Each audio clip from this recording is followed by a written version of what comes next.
লিটন নাকি টস জিততে পারেন না, সে কারণেই কি জাকেরকে আজকে টসে পাঠানো? না, তেমন কিছু না। লিটন খেলতে পারছেন না।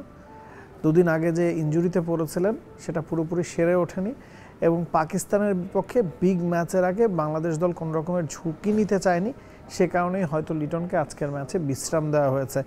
ম্যাচ শুরুর একেবারে ঘণ্টাখানেক আগ পর্যন্ত লিটনের জন্য অপেক্ষা করেছে টিম ম্যানেজমেন্ট।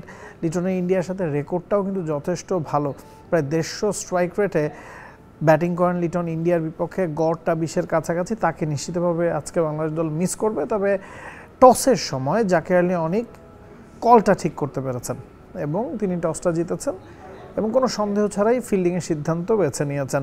কারণ দুবাইয়ের এই মাঠে চেজিং টিমরাই আসলে জেতে বেশি, 70 ভাগেরও বেশি ম্যাচ যেই দলটা পরে ব্যাটিং করে সেই দলটাই জিতেছে। আর এটা ওইটা না, কাপড় ধোয়ার একটাই solution, Chaka all in one. Average first innings score 170-র খানিকটা নিচে এবং জিততে হলে আপনাকে 180-র ওপর রান করতে হবে ফার্স্ট ইনিংসে, সেটাই বলছে ইতিহাস বা ঐতিহ্য। এখন বাংলাদেশ যে ফিল্ডিং নিয়েছে, ভারতকে ব্যাটিংয়ে আমন্ত্রণ জানিয়েছে, সেটা কি সাপেবর হবে কি না? ইন্ডিয়ার বিপক্ষে বাংলাদেশ সবচেয়ে বেশি 297 রান কনসিড করেছিল।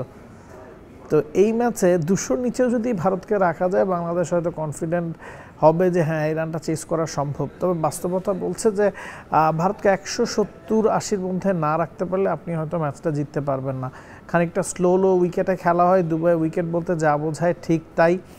তবে পিচ রিপোর্টে সাইমন ডোল বলছিলেন যে উইকেটে যথেষ্ট ঘাস আছে, যেটা স্পিনারদের ডমিনেশন খানিকটা হলেও কমাবে এবং শুরুর দিকে পাওয়ার প্লেতে পেসাররা সুইং পাবেন, খানিকটা বাউন্স পাবেন পাওয়ার প্লেতে। তাই প্রথম 2-1টা ওভার আসলে দেখে খেলাটা দরকার। ইটস বিকজ নতুন বলটা ক্যারি বেশি করবে, যখনই বলটা একটু পুরনো হবে 2-3 ওভার চলে যাবে তখন কিন্তু সুইংয়ের পরিমাণটা কমে আসবে এবং সে কারণেই বাংলাদেশ যেহেতু পরে চেস করছে, ডিউর আবির্ভাবটাও আসলে বাংলাদেশের জন্য খুব বেশি দরকার। কারণ স্লো উইকেটে পরে ব্যাটিং করাটা কিন্তু ডিফিকাল্ট, যেহেতু দুবাইতে ডিউ পরে ব্যাটিং করাটা আন্ডার লাইটস একটু ইজিয়ার হয়ে যায়, কারণ ডিউর প্রভাবে বল গ্রিপ করাটা একটু ডিফিকাল্ট হয়। সে কারণেই হয়তো বাংলাদেশ ফিল্ডিংয়ের সিদ্ধান্ত বেছে নিয়েছে এবং ইতিহাস ঐতিহ্য সেই কথাই বলছে যে এই ধরনের কন্ডিশন, এই ধরনের পিচে আপনি চেসই করতে চাইবেন। ভারতের বিপক্ষে হারানোর কিছু নাই বাংলাদেশের, পাওয়ার হয়তো অনেক কিছু আছে, ফিয়ারলেস ক্রিকেটটাই খেলতে হবে।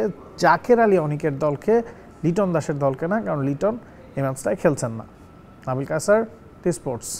For more updates, subscribe to our YouTube channel and click on the bell icon. Follow us on Facebook and Instagram. Download T Sports app to enjoy exciting games and highlights. Visit tsports.com.